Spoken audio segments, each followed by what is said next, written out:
Hi my beautiful stars, I hope that you're doing so well today. If you're new here, welcome to my channel. Today I have the most haunted places in New York.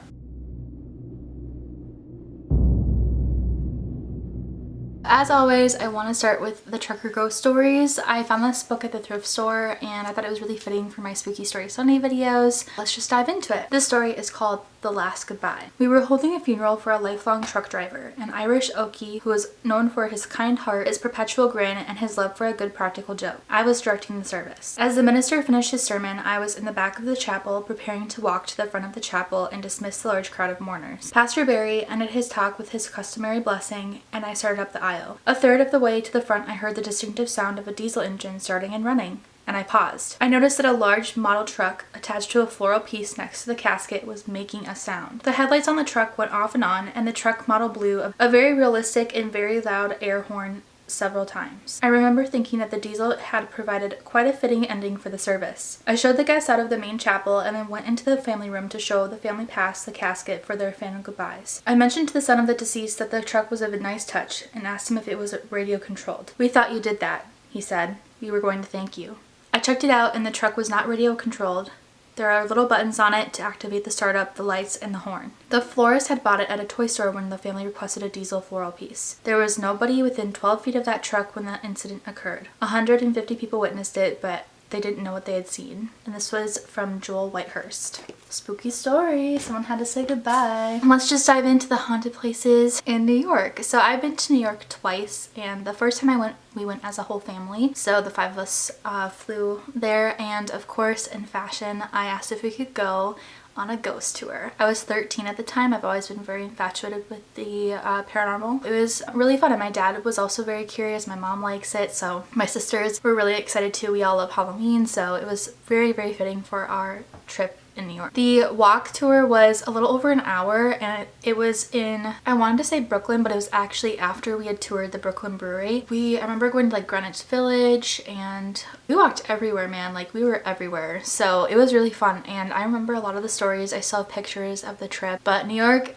there's a lot of spirits. It's always awake. Let's just dive into it. So I have my computer here with all those stories, so if I'm looking down, that is why. I just want to make sure I get everything right. And I do have all the information for where I found these stories down below, and I'll probably put them on the screen as well. If I don't, of course they'll be in the link below. The White Horse Tavern. Historically a favorite haunt for writers, the White Horse Tavern opened its doors in 1880 and welcomed such famous authors, poets, and musicians as Jack Kerouac, Allen Ginsberg, Dylan Thomas, Norman Mailer, Bob Dylan, and Jim Morrison. The self-proclaimed second oldest continuously run tavern in the city is perhaps most famous because of the 39-year-old Dylan Thomas claimed to have drowned 18 straight whiskey shots there before his demise in late 1953. His ghost is said to hang about the tavern from time to time. At the very least, patrons can see his photo gracing the walls while they enjoy a bite and a beverage.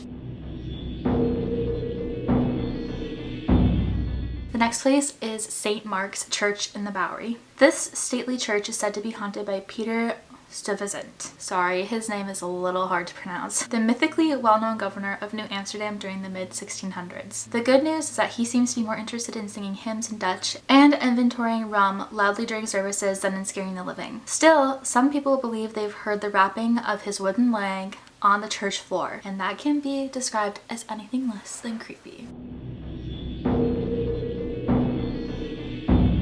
The Woodlawn Cemetery. This cemetery is the resting place of hundreds of thousands on Webster Avenue at East 23rd in the Bronx.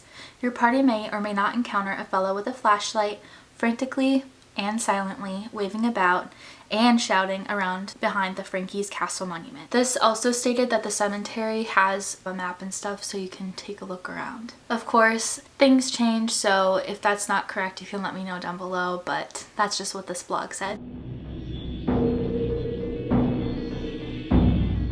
Grand Central Station. So I had to include this. I've been to Grand Central twice, and this place is so magical. I always feel like it's definitely such a staple for New York City. So at Grand Central, there's a platform with a secret entrance and an elevator that leads straight into the Waldorf Astoria Hotel. I wanted to talk about Waldorf Astoria, but there wasn't any stories I could find. Like, a lot of times it'd just be like, it's scary, but it is a very haunted hotel. Movies like Serendipity have been filmed there. It's just very world renowned. A lot of people stay there when they go to New York. A really beautiful hotel though. This is said to be President Franklin D. Roosevelt's private entry into the city where he could avoid the press.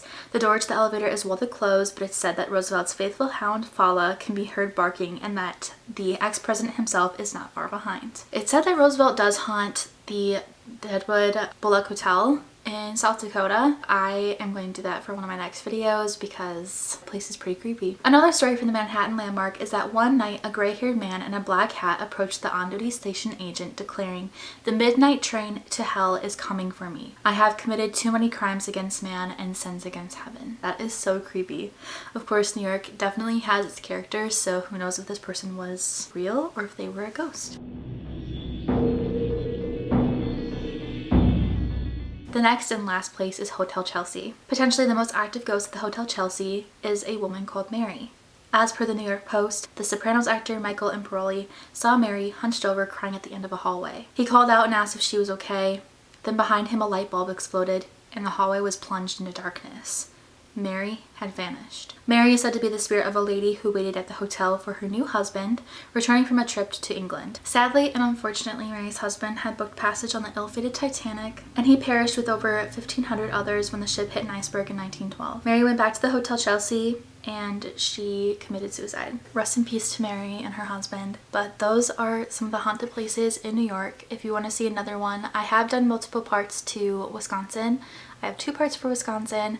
I've done Minnesota, Rhode Island, Massachusetts, Florida, and now New York. So if there's any states that you want me to cover, definitely comment those down below. I love just finding new stories, kind of gathering them all from blogs and my own personal experiences and sharing them with you guys. Again, thank you so much for watching and I'll see you in my next one. Until then, shine bright and stay spooky. Bye!